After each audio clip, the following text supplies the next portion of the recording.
En visite d'amitié et de travail dans la capitale tchadienne, le Premier ministre de la République soudanaise par transition, Dr Abdallah Hamdok, a été reçu au palais présidentiel. Entretien, séance de travail conjointe et un communiqué a sanctionné la visite de ce travail. La première dame Hinda Déby Itno a reçu cet après-midi Dr Mouna Ahmed Abdallah, l'épouse du Premier ministre de transition du Soudan. Une visite de courtoisie qui leur a permis d'échanger sur plusieurs sujets importants liés à la femme et à l'enfant. Et puis sous le haut patronage du président de la République, représenté par la ministre secrétaire générale du gouvernement, Mariama Mamadnouro, l'École nationale d'administration ENA célèbre ses 55 ans, un anniversaire couplé au premier forum des énarques du Tchad. Voilà donc pour le sommaire. Bienvenue aux 20h, mesdames et messieurs. Bonsoir et merci de nous recevoir chez vous.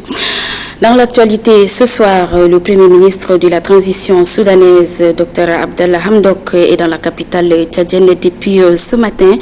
Il a été accueilli au bas de la passerelle par le ministre délégué à la présidence chargé de la défense nationale, Mahamat Abali Salaon. Moussa Mbodou Abdoulaye, reportage. Il est 9h quand l'avion transportant le Premier ministre de la transition soudanaise, Dr Abdallah Hamdok, s'immobilise sur le tarmac de l'aéroport international Hassan Diamous de N'Djamena. Cette visite de travail et d'amitié au Tchad est la première pour ce dernier. Le chef du gouvernement de la transition soudanaise est accueilli à sa descente d'avion par le ministre délégué à la présidence de la République, chargé de la défense nationale, de la sécurité, des anciens combattants et victimes de guerre, Mohamed Abali Salah. Cette visite s'inscrit dans le cadre des relations bilatérales entre le Tchad et le Soudan. Juste après, l'hôte du Tchad et le ministre délégué à la présidence de la République chargé de la défense nationale, de la sécurité, des anciens combattants et victimes de guerre se sont retirés au salon d'honneur pour un tête-à-tête. Les excellentes relations qui existent entre le Tchad et le Soudan se traduisent par les concertations régulières entre le président Idriss Déby Itno et son homologue de la transition Abdel Fattah al-Burhan sur des sujets d'intérêt commun, liant notamment l'ère des États. Aussitôt arrivé, le Premier ministre soudanais Abdallah Hamdok a été reçu au palais présidentiel. Il a entretien avec le chef de l'État, séance de travail conjointe et un communiqué de presse conjoint ont sanctionné cette visite d'amitié et de travail dans la capitale tchadienne. Ibrahim Adam Mohamed. C'est une visite d'amitié et de travail qui s'inscrit dans le cadre des échanges constants et périodiques entre le Tchad et le Soudan. Le Premier ministre soudanais, Dr Abdallah Hamdok, est à la tête d'une forte délégation comprenant des membres du gouvernement et certains de ses proches collaborateurs. C'est sur la marche du perron que le président de la République, Idriss Déby Itno, l'a accueilli, poignée de main et primé salam alek.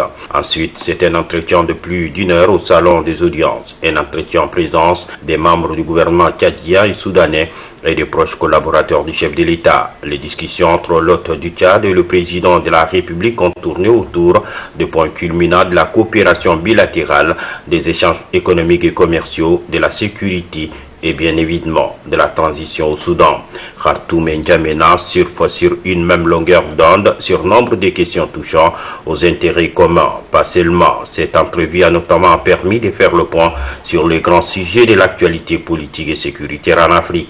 Le président de la République Idriss Déby Itno et le président du Conseil militaire de transition au Soudan, le général Abdel Fattah al-Burhan, restent constants sur la ligne directrice qui guide les relations séculaires de coopération bilatérale entre les deux pays. Le Premier ministre soudanais, en faisant le déplacement de N'Djamena, magnifie ces rapprochements idylliques et s'est dit heureux que les relations bilatérales entre les deux pays sont aussi excellentes. Après l'entrevue avec le chef de l'État, une séance de travail élargie entre les deux délégations s'est tenue. Le Premier ministre soudanais, Dr Abdallah Hamdok, et le ministre secrétaire général adjoint de la présidence de la République, Hissène Brahim Taha, entouré des membres de deux délégations, ont épluché tous les sujets qui embrassent la coopération entre le Tchad et le Soudan. Un communiqué de presse conjoint a sanctionné cette visite d'amitié et de travail du Premier ministre soudanais, Dr Abdallah Hamdok, à N'Djamena, ce 16 décembre 2019. Voilà justement une visite sanctionnée par un communiqué de presse conjoint, lui ici par le ministre chargé de mission à la présidence de la République soudanaise.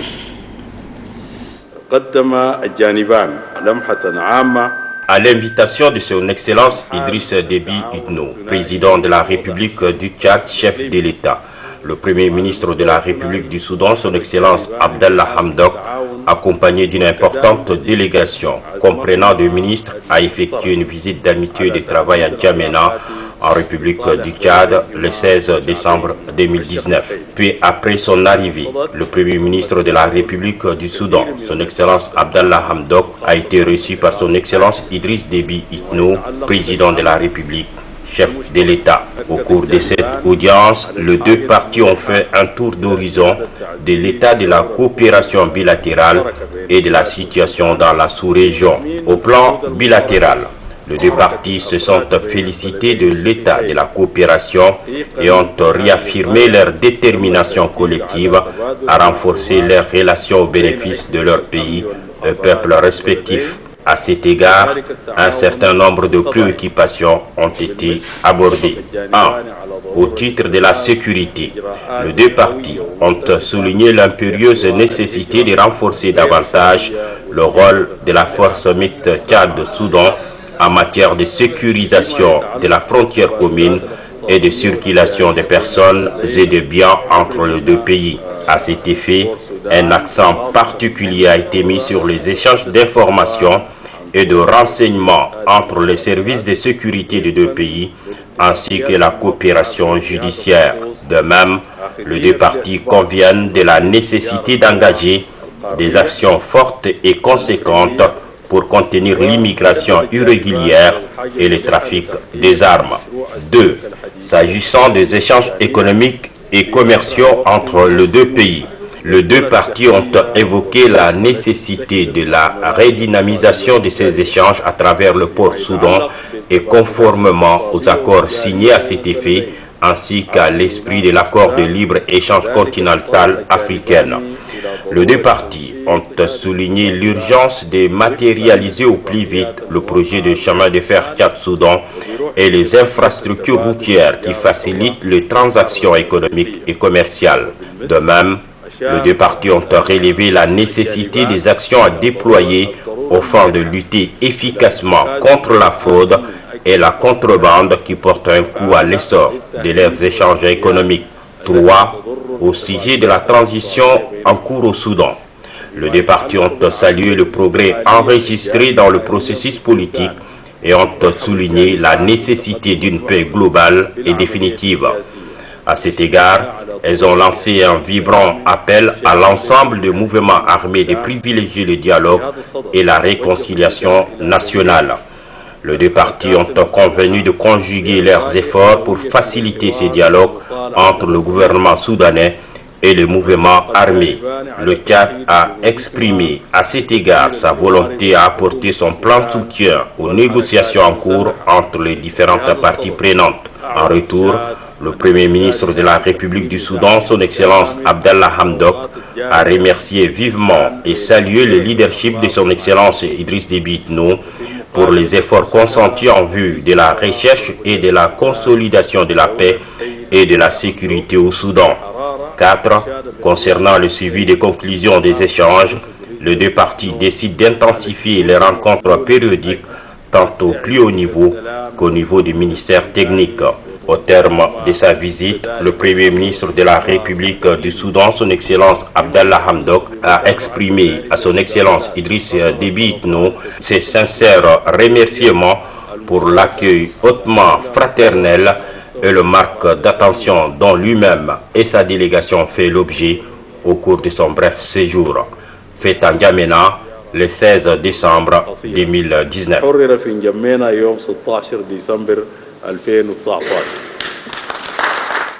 Voilà des propos recueillis et traduits par Ibrahim Adam Mahamat. Et puis, sachez qu'une rencontre d'échange entre les opérateurs économiques du Tchad et la délégation soudanaise, conduite par le ministre des Affaires du Conseil des ministres Oumar Manis, représentant le Premier ministre soudanais Dr Abdallah Hamdok, a lieu cet après-midi.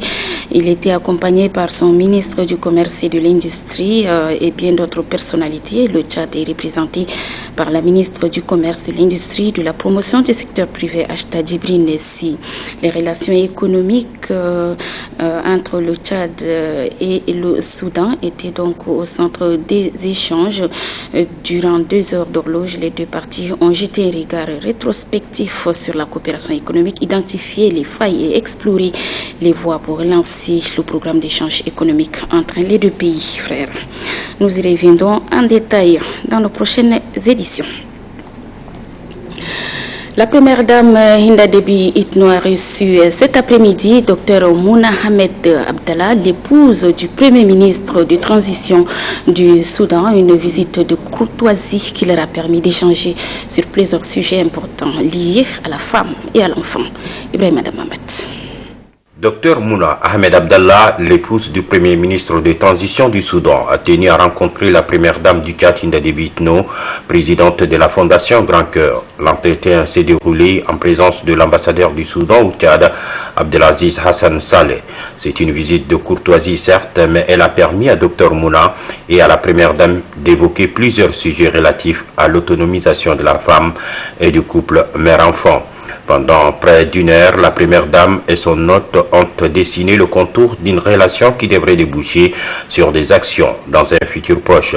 Ce qu'elles ont tenté de dire, c'est qu'elles ont aussi une convergence de vues sur les questions évoquées. Fonctionnaire de l'Union africaine, Dr Mouna a apprécié les efforts faits par la première dame dans la lutte contre certaines maladies, notamment le plus vicieuses comme le VIH-Sida et la poliomyélite. L'épouse du Premier ministre du Soudan a salué aussi les actions menées par la Fondation Grand Cœur que dirige la première dame du Tchad.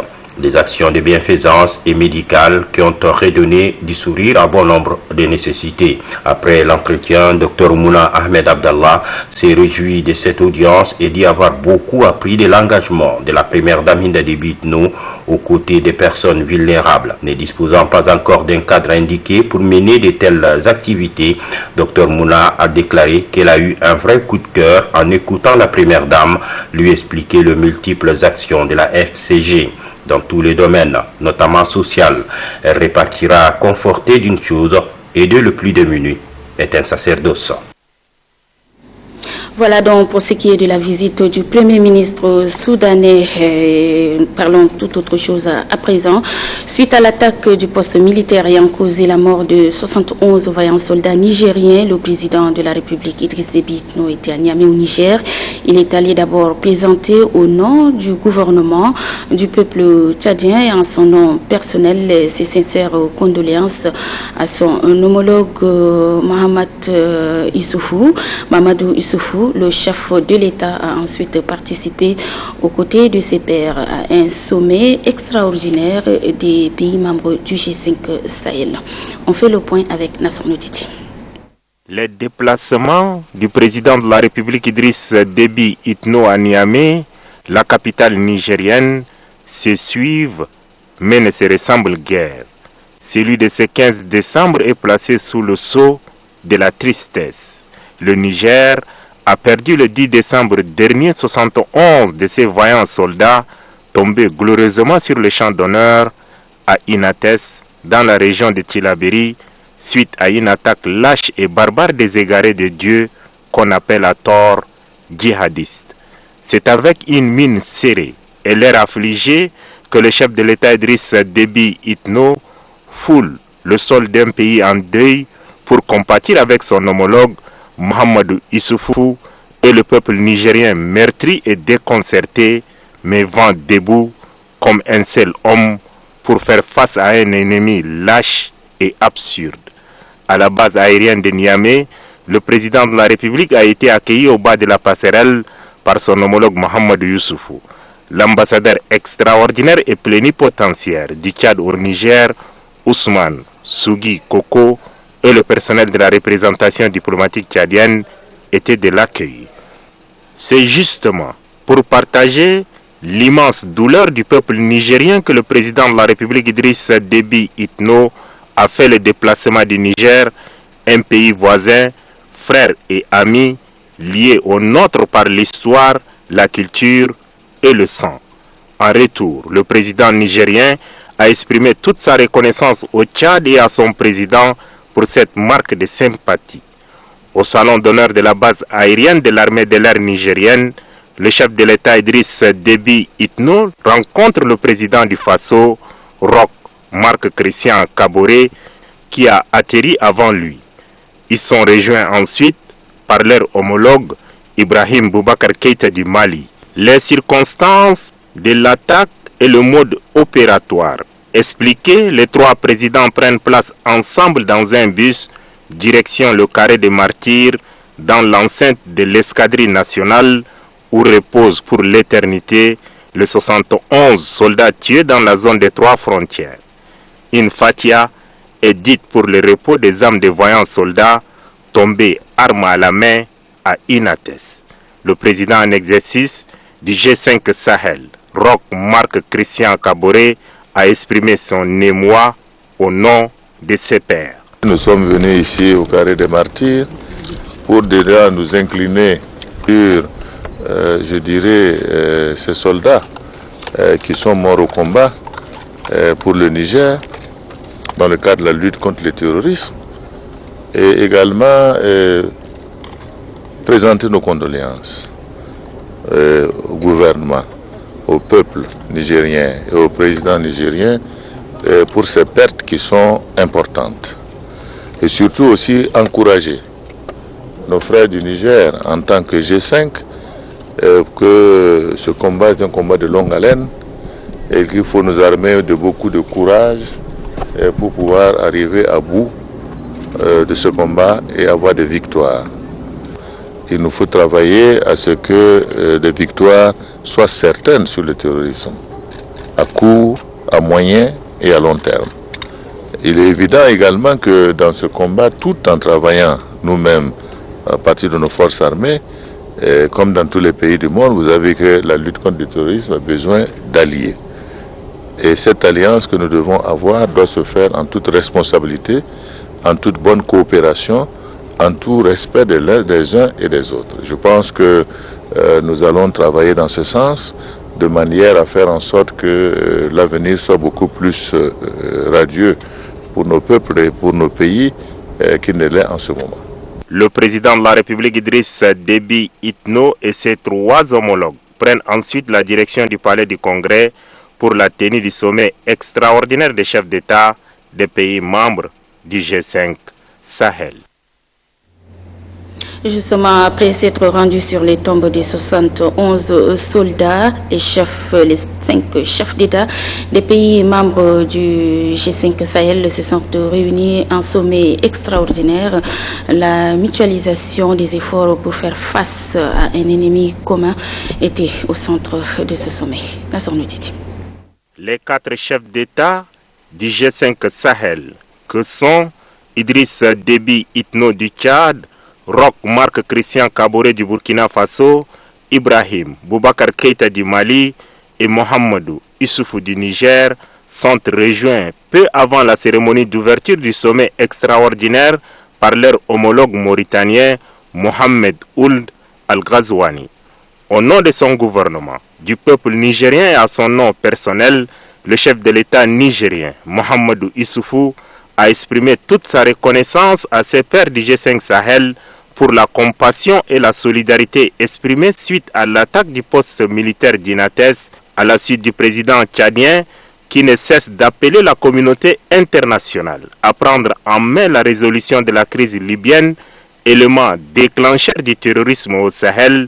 Le chef de l'État nigérien a appelé ce jour du haut de la tribune la communauté internationale à assumer ses responsabilités en mettant de l'ordre dans le désordre qu'elle a créé en Libye. Quel est responsable de ce qui nous arrive à travers sa décision désastreuse d'intervenir en Libye? La riposte doit donc être planétaire. Nous attendons donc de la communauté internationale qu'elle assume sa part de responsabilité. Le stratège sait qu'à la guerre, le mieux est d'attaquer la stratégie de l'ennemi. Intervenant pour la circonstance, le président du Faso et président en exercice du G5 Sahel, Roch Marc Christian Kaboré, a réitéré au nom de ses pairs du Tchad, du Mali et de la Mauritanie ses sincères condoléances au Niger suite à l'attaque terroriste perpétrée le 10 décembre 2019 dans le camp militaire d'Inates. Nous avons décidé de délocaliser notre session extraordinaire qui était prévue avoir lieu à Niamey pour traduire toute notre solidarité et notre compassion aux familles éplorées, au peuple et au gouvernement nigérien. Il a ensuite fait observer 1 minute de silence à la mémoire des 71 victimes d'Inates et de toutes les victimes militaires et civiles sahéliennes et étrangères enregistrées récemment au Sahel. Les attaques sans cesse perpétrées par les groupes terroristes dans notre espace nous rappellent non seulement l'extrême gravité de la situation, mais aussi l'urgence de travailler davantage en synergie pour faire face à ces barbaries de notre époque. Il importe donc que nos efforts quotidiens tendent à raffermir notre unité et surtout à préserver l'essentiel, la paix et la stabilité garantes d'un développement durable et du bien-être de nos laborieuses populations. La paix et la sécurité de notre espace commandent que nous conjuguions nos efforts et mutualisons nos moyens d'action pour réussir la lutte légitime contre le terrorisme. Cette lutte exige la prise en compte des dimensions non seulement sécuritaires, mais aussi politiques et économiques du devenir de nos nations. En cela, il est plus que nécessaire que nous œuvrions rapidement à la pleine capacité de notre force conjointe. Un communiqué final assorti de propositions concrètes susceptibles de répondre aux défis sécuritaires dans l'espace Sahel a sanctionné le sommet extraordinaire du G5 Sahel. Bref, c'est le Sahel qui a fait le déplacement du Niger, un autre pays du Sahel, pour lui exprimer toute sa solidarité dans ces douloureux moments, mais surtout prendre ses pleines et entières responsabilités face à un ennemi qui ne cesse de s'illustrer par le comble de l'aberration humaine. C'est après avoir passé 8 heures de temps à Niamey que le président de la République Idriss Déby Itno a repris son avion pour rejoindre N'Djamena. Voilà, je vous propose de suivre à présent quelques points saillants de ce communiqué final sélectionné toujours pendant son audition. Les chefs d'État ont réaffirmé leur détermination à consentir plus d'efforts dans la mobilisation des ressources internes pour faire face au terrorisme sous toutes ses formes. Ils ont également souligné l'importance et la nécessité urgente d'assurer les services sociaux de base et la présence effective de l'État dans les zones fragiles, en veillant à la consolidation du triptyque peuple, gouvernement, forces de défense et de sécurité. Les chefs d'État ont réitéré leur volonté de tout mettre en œuvre pour améliorer la coordination entre la force conjointe, les forces de défense et de sécurité nationale et les forces internationales alliées. Ils sont convenus de renforcer davantage leurs alliances et de mieux coordonner leurs actions sur le plan politique et stratégique et d'instruire les forces de défense et de sécurité pour une coordination efficace au niveau opératif et tactique. Le chef d'État lance un appel aux États de la région pour un renforcement de la coopération entre les services de sécurité et de renseignement dans la lutte contre le terrorisme et la criminalité transfrontalière. Ils en appellent également à la communauté internationale pour continuer à appuyer les efforts du G5 Sahel tout en renforçant son soutien en vue de conjurer définitivement la menace terroriste. Rappelons la responsabilité de la communauté internationale dans la situation d'insécurité au Sahel due à la déstabilisation de l'État libyen. Le chef d'État l'appelle à une plus grande mobilisation dans la lutte contre le terrorisme au Sahel.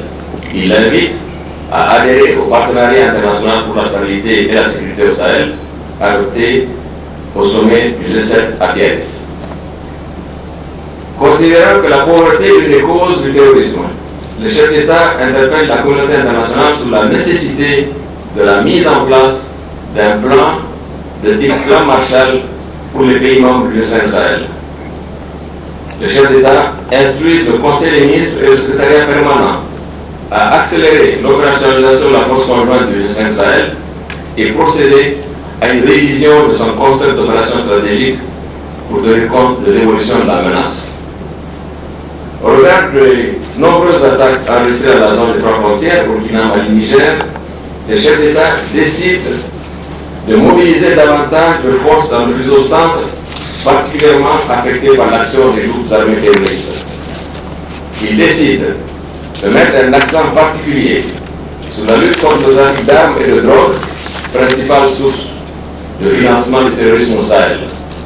Et ils décident de mettre un accent particulier sur la lutte contre le trafic d'armes et de drogue et l'orpaillage clandestin, principale source de financement du terrorisme au Sahel. Les chefs d'État décident de porter le mandat du commandant de la force conjointe du G5 Sahel à 2 ans. Voilà, le communiqué final est lu par le secrétaire permanent du G5 Sahel, Maman Sambo Sidikou.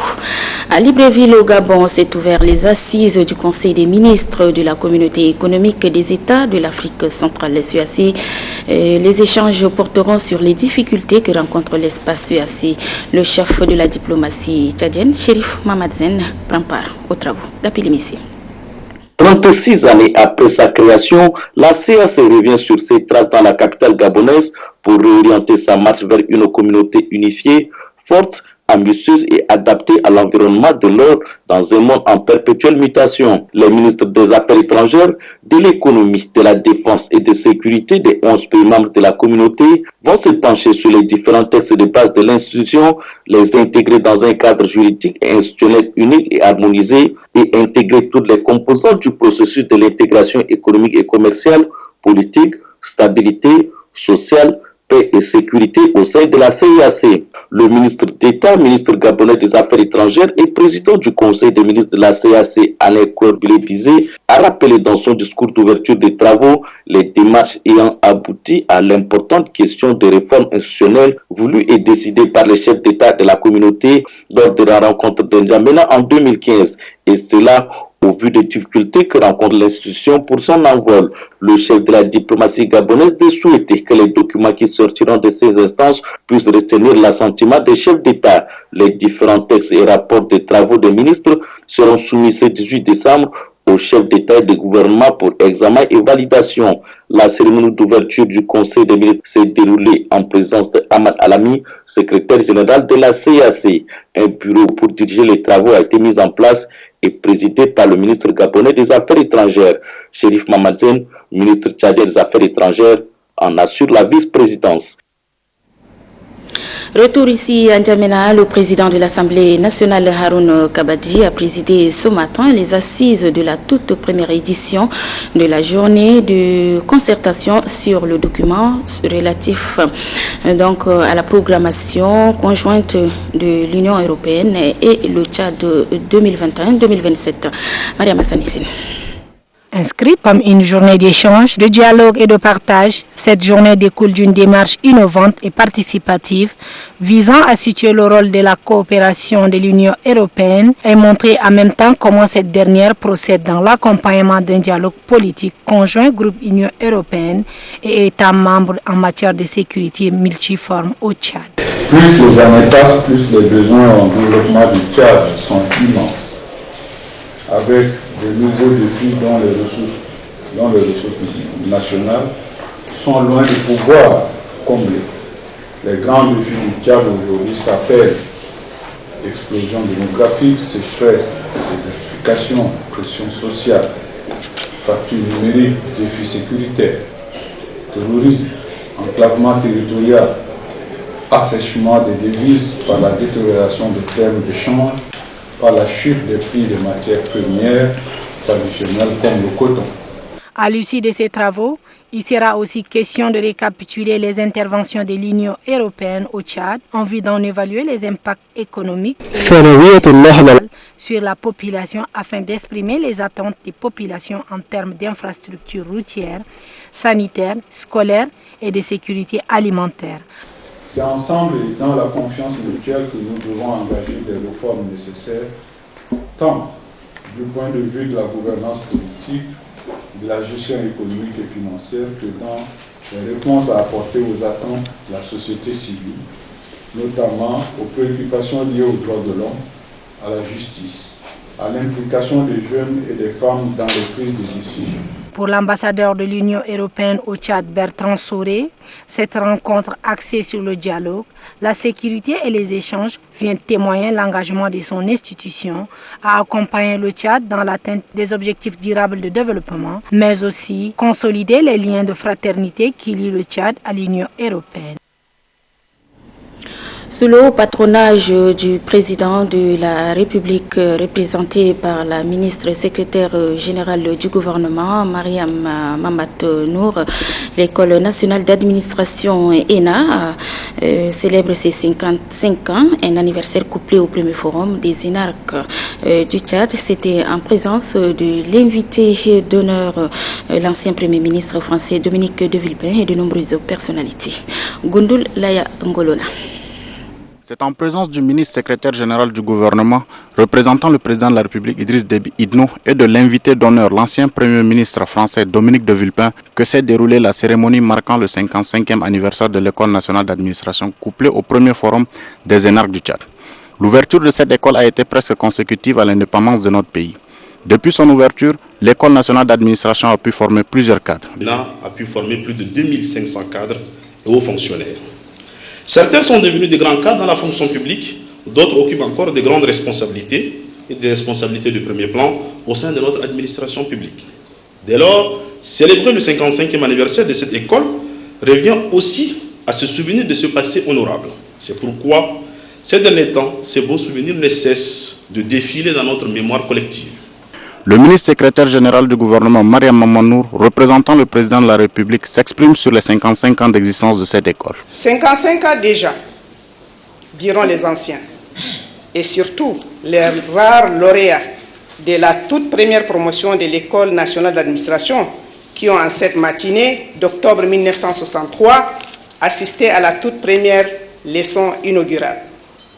De cette promotion à celle de 2019, le Tchad en compte aujourd'hui 18 promotions. Certaines promotions sont dans cet amphithéâtre, qui lui-même est un symbole et un couronnement pour les efforts et les sacrifices et les exploits réalisés en 55 ans. Au cours de cette cérémonie, quelques personnalités ont été élevées au rang de l'Ordre national du Tchad. Perspective économique régionale en Afrique subsaharienne, c'est le thème d'une conférence débat animée ce matin par le représentant résident du Fonds monétaire international au Tchad, en présence du secrétaire d'État aux finances et au budget. Compte rendu, Marale Joséphine. Avant cette conférence, le secrétaire d'État aux finances et au budget, Ahmed Al-Koudar Ali Fadel, s'est félicité de la publication périodique de ce document basé sur des informations édifiantes. Pour Ahmed Al-Koudar Ali Fadel, l'Afrique subsaharienne pourra non seulement s'en servir pour redoubler d'efforts, mais également pour mieux s'intégrer afin de relancer son développement. Pour lui, le Tchad a pu maîtriser la situation économique malgré la crise. Grâce à la clairvoyance de son Excellence, Monsieur le Président de la République, et de son engagement ferme face aux forces opposées de tout genre qui attaquent les intérêts du Tchad, le gouvernement a réussi à garder le contrôle de la situation.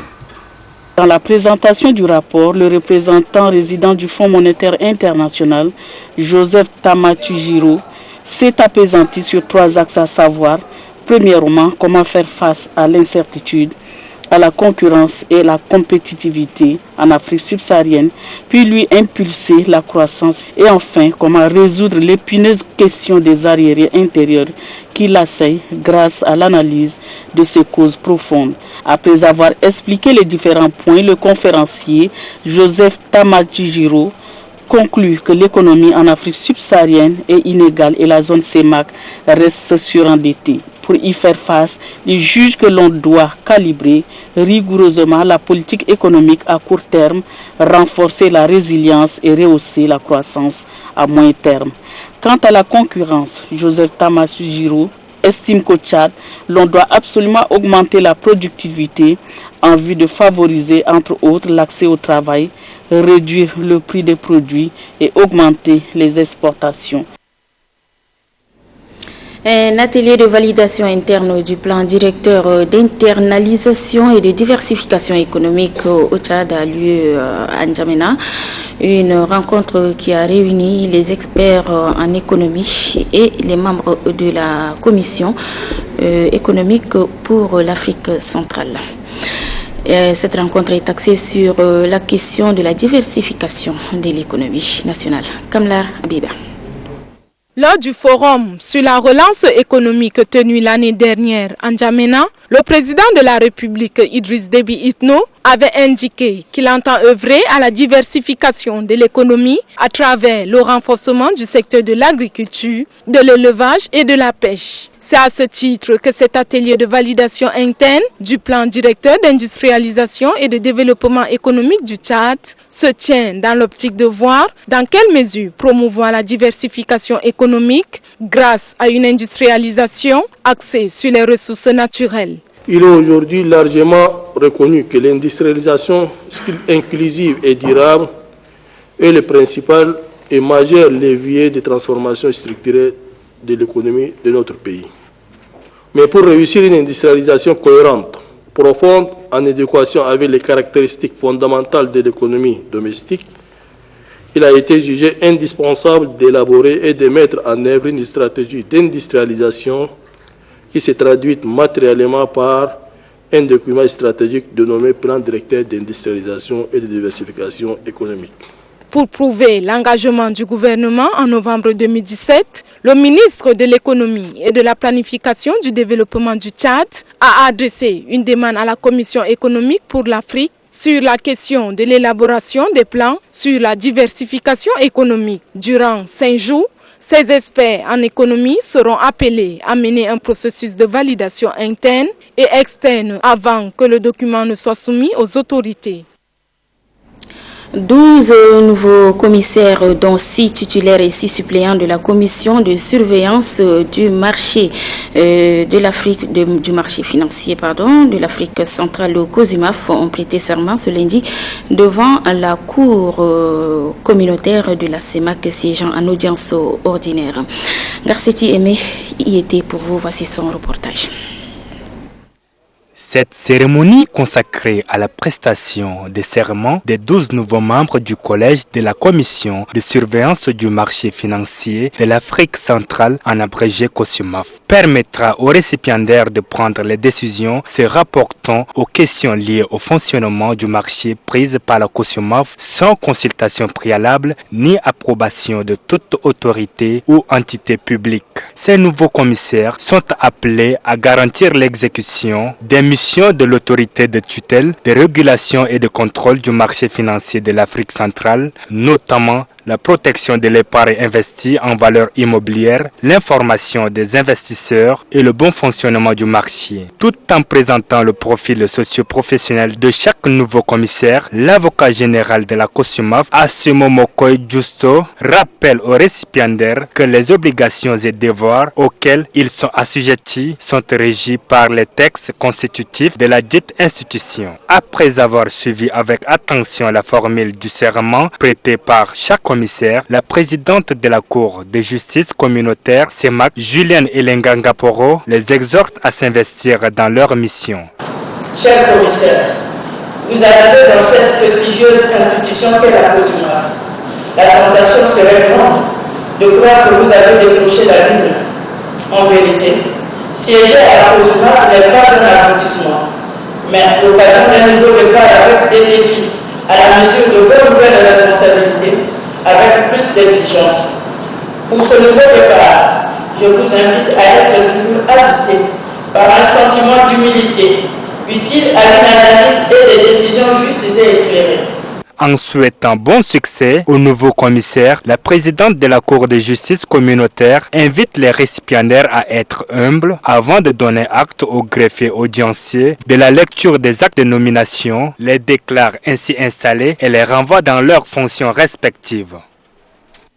Et puis cet élément qui vient de nous parvenir à l'instant dans le cadre de la mise en œuvre du projet d'infrastructure des données spatiales de la ville de N'Djamena et ses environs, un séminaire d'information placé sous le thème l'apport de l'information géographique pour le développement socio-économique de la capitale est ouvert ce lundi.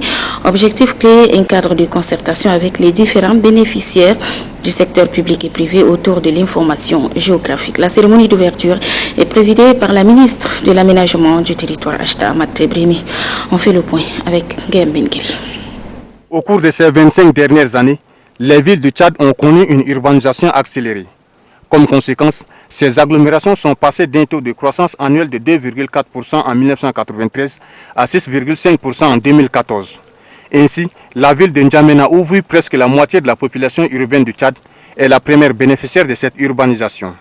C'est justement pour permettre une parfaite connaissance de ces réalités territoriales que le ministère de l'Aménagement du territoire, en collaboration avec l'Institut géographique national France International, IGNFI, a initié le projet d'infrastructure des données spatiales sur la ville de N'Djamena et ses environs. L'objectif recherché à travers ce projet est la création à long terme d'un Institut géographique national au Tchad. Ce séminaire est l'opportunité de découvrir tout ce que peut apporter l'information géographique à une ville telle que N'Djamena. Et nous ne sommes qu'au tout début de ce qu'elle peut apporter à l'ensemble du pays. Nous espérons pouvoir vous accompagner longtemps dans cette aventure. L'organisation de ce présent séminaire permet d'identifier les responsables de tous les services ayant en charge la gestion de l'information géographique et de convenir avec eux sur la nécessité de promouvoir sa transversalité afin de répondre aux enjeux du développement socio-économique de la ville de N'Djamena. Nous voulons donc amener les différents départements ministériels et autres institutions bénéficiaires à comprendre et à s'approprier les enjeux fédérateurs de cet important projet afin de savoir répondre aux thématiques majeures du développement socio-économique de N'Djamena. Ces différentes thématiques auxquelles l'information géographique peut permettre d'apporter des réponses et pour lesquelles il sera développé dans mon département l'utilisation des données de référence au profit des bénéficiaires sectoriels. Ce projet se doit également de fournir à l'État tchadien les moyens d'acquisition des données de référence liées à l'urbanisation de la cité capitale. À Massakori, première promotion sortie de la première promotion des jeunes formés en plomberie d'adduction d'eau. Ceci grâce à la formation organisée par le centre Dr Mbodou Abakar avec l'appui du Fonds national d'appui à la formation professionnelle FONAP. C'est le gouverneur de Hadjar Lamis qui a officié la cérémonie de remise des diplômes. Adef Amat Benrama. Le Tchad est un pays d'élevage par excellence avec un cheptel estimé à plus de 113 millions de têtes de bétail. Conscient de la contribution de ce secteur à l'économie nationale, le gouvernement, à travers le ministère de l'élevage, met un accent particulier sur la santé animale. À l'exemple des autres éditions, la campagne de vaccination de masse contre la péripneumonie contagieuse bovine et la peste des petits ruminants, lancée le 19 octobre dernier à Koundjourou, dans la province du Bata, se déroule normalement. Il s'agit ici d'améliorer de manière significative les taux de couverture vaccinale et de réduire celui de prévalence des maladies animales. L'Institut de recherche en élevage pour le développement, doté des équipements aux standards reconnus, a joué sa partition. Nous produisons 3 types de vaccins. C'est l'Antravac contre le charbon bactérien et le Symptovac contre le charbon symptomatique et Pastovac contre la septicémie hémorragique bovine. Et nous recevons aussi des vaccins importés, plupart lyophilisés pour le stockage. Des types de vaccins sont bien conservés. Tous ces vaccins-là, on les stocke ici dans la chambre plus 4. Nous les conservons à plus 4. Ça doit rester dans la température entre 2 à 8 degrés. Et ici, on règle toujours à plus 4. Et en plus ça, nous avons aussi des vaccins lyophilisés. C'est importé. Et moins 20, c'est la température idéale pour conserver le vaccin lyophilisé plus de temps. Avant toute utilisation du vaccin, il faut passer au préalable par des étapes importantes. Et deuxième aspect, c'est la qualité du vaccins. Que les vaccins font l'objet d'un double contrôle. La première se fait par le fabricant eux-mêmes. Donc, à chaque étape de la production, ils réalisent des contrôles relatifs à la qualité. Et la deuxième étape doit se faire par un laboratoire officiel accrédité. Et ça, c'est pour donner les certificats et la garantie d'utilisation de ces lots de vaccins. Et plusieurs contrôles doivent être effectués, mais principalement, on fait le contrôle d'identité. C'est pour vérifier l'adéquation des produits finis avec ce qui est attendu. Et on fait aussi le contrôle de stérilité pour vérifier l'absence de contamination des produits par des organismes étrangers.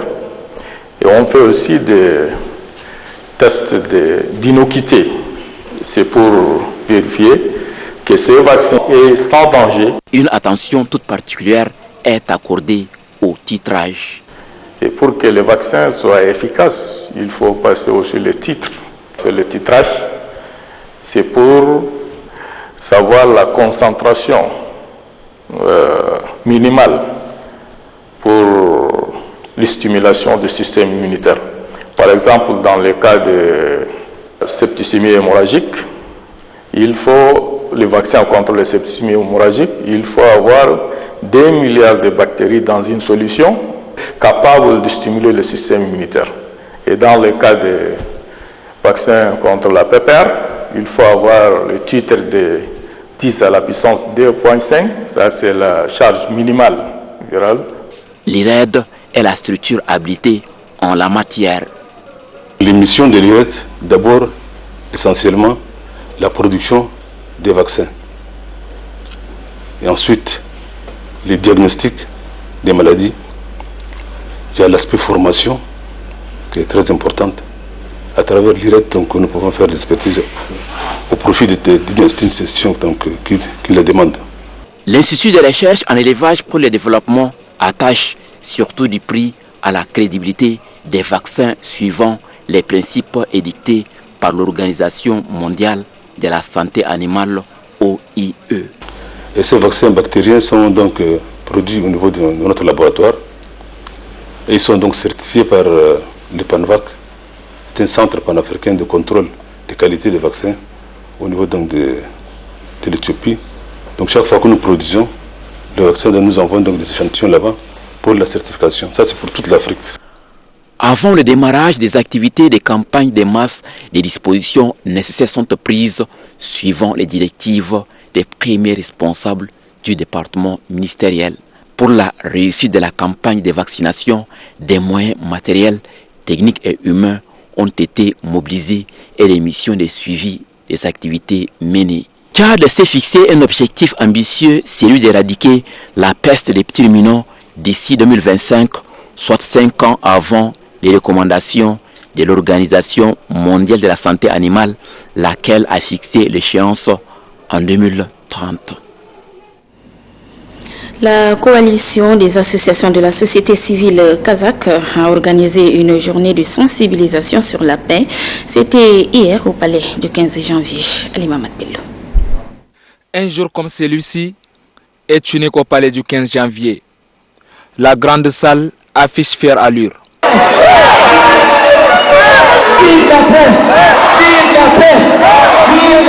Dans cette foule compacte, en file d'Ariane, la paix.